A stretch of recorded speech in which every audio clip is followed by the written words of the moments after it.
Hello, and welcome back to Sharing a Chapter a Day. This is Do, Ra, me, and today I will be reading Chapter 142 of Engagement in Peril by Dara, Odoe, Sok. Chapter 142 is titled Shinshin'S Mother's Family. Boezingen, Belgium, November 13 to November 16, 2007.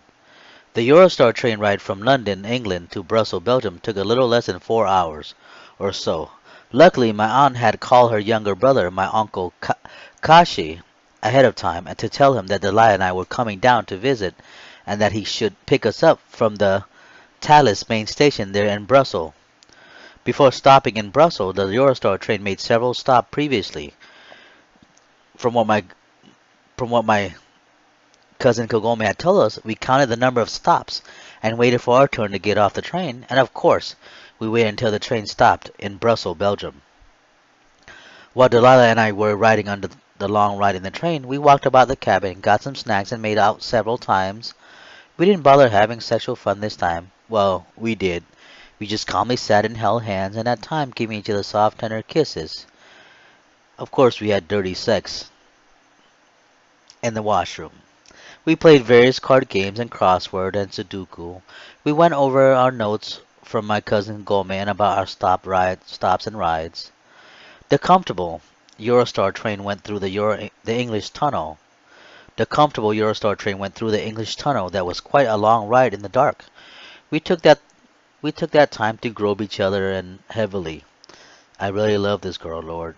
Once we were at our stop, we gathered our luggage and belongings and exited the train.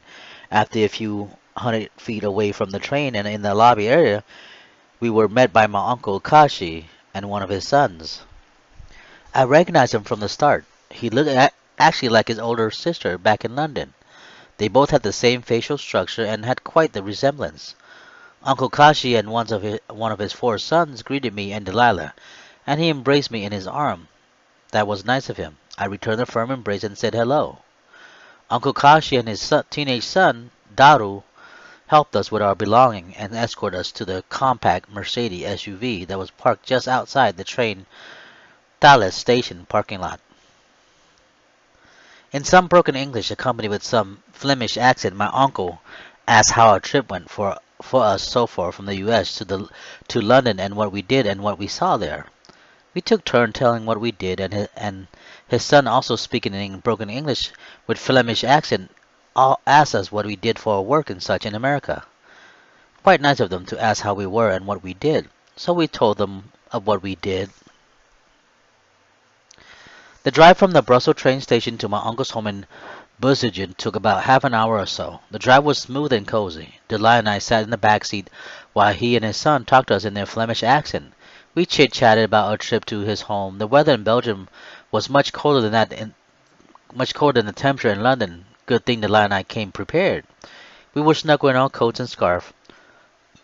While riding in the back seat, we held hands and smiled at each other during that sunsetting afternoon. We wanted to kiss, but it might be inappropriate to do so then in the back seat of my uncle's car. After the brisk drive and arriving in his home in the small town of Boezingen, Uncle Kashi and Daru helped us with our luggage and led us into their humble home. Once in the house, we were greeted by his other three sons and their mother, Makao, Kento, Minato, and his wife, and my uncle's wife, Hitome. My Japanese uncle had married a Chinese woman, whom the both of them had created and cultivated, four delightful Japanese Chinese boys who were respectful of their elders.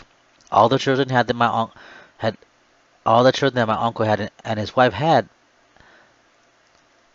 so far were all boys, and their ages ranged from 10 to 17 years old at the time. With the rest of the son help, they helped us with our luggage and towed to the third floor of their home. They had winding staircase to the third floor, which was the house attic. They had converted into a nice, spacious bedroom with a sky roof window atop the house ceiling. We thanked them for their help and warm hospitality. We unpacked our belongings and went about to freshen up before returning downstairs to the living kitchen area to talk and greet my cousin and relatives. Once again, Delilah and I took separate showers and kissed after our bath. Then, after getting dressed and ready, we went downstairs to say hello, greet and meet everyone once again. Their humble home was nice and quite cozy. They had lived there for a while now, and my uncle had made some improvement to the home, and he had mentioned he had soundproofed his home so that he could play loud music, and the neighbor wouldn't be bothered by his ear popping music playing. He laughed as he told of us. After taking questions and answering them from everyone in the family, we had a nice dinner together, where my uncle's wife prepared a nice Oriental dish and soup as well that night for all of us to enjoy together as a family. We had the nicely prepared meal with Asian grain steamed rice and enjoyed several beverages along with our lovely meal. Since I don't drink alcohol of any kind, my uncle handed me some orange soda instead. Delilah took the glass of white wine with her meal. Of course she drinks. After the good meal, I helped to clear the table and empty the trash in the dispenser. You know, the trashes here in Belgium had to be separated according to their type. Fruits and vegetables were used as compost and put in different containers from plastic and aluminum. It is required by law that each home separate their garbage and such before flushing anything down the drain and into the sewer. Home can be fined if didn't follow these written city guidelines. My uncle's wife encouraged me to go back to the living room and hang out with her boys and husband. Delilah had already busied herself with my uncle's home computer. She was checking her emails and responding to the sent email that sort of bothered me then. After Delilah did her business with the computer with my uncle's mission, I took my turn at checking my email and such, mainly concerning and regarding my subbing work at CPU SD, CPGUSD. If I had any requests what not to sub for anyone. Afterward, Delilah once again asked me to tell my uncle about what she had planned for her mother if she called the house. She gave them the paper that she had printed and prepared what the hotel she would stay at this time. One of my uncle's son agreed to being the one answering the phone, and that he would tell about the hotel attendant and such as he would call for the next several days we were there. After a short discussion on what to do when Delilah's mother called, my uncle played some nice classical music for us. He was blasting that thing in his house. He was showing off all and demonstrating the soundproof wall that he had installed in and all over the humble home. He took us outside of the house to demonstrate the difference between being inside and outside hearing this loud music and being outside the house and not hearing anything at all. Shortly after his demonstration and after a few more laughs and sharing, we all turned down and went to bed soundly that night. We thanked my uncle and his wife for the fine dining and for allowing us to stay with them there in the city of Bezingen in Belgium. We said our good nights and made our way upstairs to the attic bedroom to get some needed rest for the night. But like always, Delilah didn't shy away from fucking and fooling around, even if it were in my relative's house. We just went about and got down to business of fucking each other, brains out, once again. I didn't really have to convince or beg Delilah of what I wanted from her that night. After a good laugh and chatter with my uncles and his family, she knew damn well what I was getting at, and I guess with some guilt of the freeloading she was doing out of the expense of my aunt, uncle, and relative, she gave into my sexual requests, needs, and desire, and we fucked for several good minutes before falling asleep in our sticky and sweat and stain atop of one of my uncle's son's bed that cozy Belgian night. Yes, of course, she allowed me to fuck her up her ass. I tore up her anal that night. For the next few more days that we stayed in Belgian area, Delilah and I were taken around to visit other relatives and family of my late mother. Early the next morning, before Uncle Kashi went off to his work at the local factory, he escorted Delilah and I up toward the end of the block. I met my mother's dad and my grandpa, Akira Shinagami, several houses down the same block. It was funny. My uncle lived at one end of the block where his father lived at the other end. I was introduced to my grandfather for the very first time in my life after 25 plus years. He seemed much older now. His eyes were sad, as though he had missed the one he loves. From the sight of seeing me entering his two-bedroom home, he broke down in a tear while reaching out to embrace me in the best way he knew how. He had mentioned in Japanese to my uncle that I just looked like his late loving daughter Kushina, my mother. Grandpa Akira also apologized to me for having given me up for the adoption many years back after my mother had tragically died giving birth to me. He goes on to mention that what color I was and long I had and how I had a long demonic tail and it was a sign of evil and that they were afraid of me and were so afraid of me then. That's why they gave up on me long ago. With some appreciation and comfort, my grandfather and I embraced each other warmly for a good long while. He grabbed at my head with his wrinkled soft hands, squeezing my cheek together to make sure that I was who I claimed to be. He joyfully giggled with delight and once again kissed me on my forehead.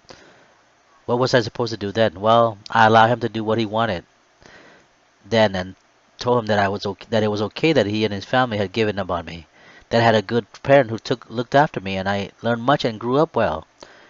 Of course, I didn't tell him all the foster home I went through or the gangs I ran with. After all, he is my grandfather and he had missed me so much. I held no grudge against him or anyone. As the day went on and the spending time with him, we kept staring at each other as though we were seeing my mother and me. Delilah and I spent several hours at his cozy small home. He had prepared us some green tea and offered us some sweets. He goes on to mention that he had wished that his late wife, my grandmother, would have lived to see this day, to see me and how much I have grown. She would have loved you so much if she was still around, Shinshin.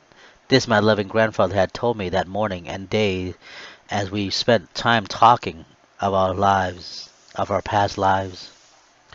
After a few good hours of chit-chat and remembrance of old time and people we have missed and lost, I listened to all the stories of my mother from him. He was so vivid in describing her. I thank him for all he had told me of my late lovely mother Kushina. I was able to understand him thanks to my uncle who would stay with us, translating the whole time for me, and Delilah what my grandfather spoke. Shortly after, he asked and instructed Delilah and I to go buy him some cigarettes from the local convenience store down the street. He handed us some Flemish bills and instructed us on to where to walk to and how to get there. We did as he asked, and Delilah and I had a good morning stroll while venturing to my grandfather to get my grandfather his smoke from the local vendor there. During our walk, we came across several small cottages that were really lovely in design and decorations. We giggled and mentioned that we wish we had lived there. We got to the convenience store and bought my grandpa his smokes and ventured back to his cozy home. And after a few more minutes talking and chit-chat, we were visited by my younger male cousin, Chin. Chin was my aunt's third son, who had heard that I came down to visit and he wanted me to meet him, and he wanted to meet me. So we greeted each other and we talked about this and that. Chin spoke very good English, almost similar to that his older sister could call me English in England. He had the Flemish British accent. He also brought some along his longtime girlfriend, who was also Chinese, like my uncle's wife. While we talked and introduced each other and discussed our jobs and career, we found out that Jin's girlfriend, Shia, was several months pregnant. We congratulated them and they asked us to keep it hush hush for now from our grandfather and his mother's back in London. We agreed. We spent the rest of the day with Shin and Shia out and about the Bezigen area. They showed us around and town and took us for lunch that day. We had a nice outing together then with that afternoon. Besides going out about town and eating lunch, we also talked about our plans and travel. That we would be going to Paris as well, since we had booked our room already for a few days. Since we had mentioned that to Jin and Shia, they agreed to drive us down there so that we didn't have to ride the train down there. They also mentioned that they would stop in Amsterdam first before going to Paris. That sounds fine to Delilah and I. We both have never been there either, and Amsterdam sounds great. With our plans in mind, Jin and Chia returned us back to my uncle's home that evening and told us that they would pick us up in several days to take us to Amsterdam and Paris. We thanked them and parted for the night and entered my uncle's home, where dinner was waiting for us to wine and dine on that night. That night, Delilah and I had a nice meal with my uncle, his wife, their kids, and my grandfather, who had also been invited for the nicely prepared meal. We enjoyed ourselves with fine delicacy and cuisine. My uncle's wife went all out tonight, giving us much to enjoy and talked about. We all ate and ate till we were all stuffed. After, we all helped with the cleanup and once again listened to music and sang some karaoke that my uncle had set up in the family's living room for all of us to sing to and enjoy. We spent the rest of the evening singing karaoke in English and Flemish. We laughed and the night through. After some good long fun, we all parted way for the night and went to bed. That night, Delilah and I didn't bother making love. We just cuddled and snuggled in each other's arm as we rested for the night. We were both too tired to fuck around. We were pooped out from our day's event and outing with Shin and Chia. The next morning, before my uncle and his wife went to work, we shared breakfast with them, and they handed me the house key so that Delilah and I can go in and out without any worries. He had told them that he wanted to walk around the area and see what was out there around the Besingen area. He laughed and said there's nothing really to see, just a bunch of old houses and old streets, and it's quite a quiet town, he also had mentioned. After a good breakfast, they left for work. The lad and I took our stroll up to grandfather's home and greeted him and spent about a good hour with him, chit-chatting before we excused ourselves and left for our stroll around the small, cozy city. We didn't know where we were going. We just strolled around and took pictures of this and that. We walked by the bus depot, around the bends and over some hills, and just walked about the area together, holding hands at time and sneaking kisses. After a good long walk about the town, we returned to that afternoon, and once again we were introduced to several more cousins of mine. They were from the next town over and wanted to meet and greet us as well. This was my aunt's oldest son. He had brought his Chinese wife and their two kids, a boy and a girl. They're all cute. This my cousin ha- this my cousin have. They all have good-looking kids. It's strange. All my Japanese male cousins have married Chinese female. Maybe it was a trend of sort here in Belgium. Don't you think? They had brought us some gifts of Belgian chocolate and sweet. We thanked them for their warm gesture. We talked and chit-chat several hours later. Chin and his girlfriend Chia and his sister Soka too had come to visit us. I introduced myself to my girl cousin Suka, and she gave me a long warm embrace. I returned the gesture. Afterwards, she gave me the same embrace to the lion and told us that she was happy to finally meet us. She had a very strong Flemish accent.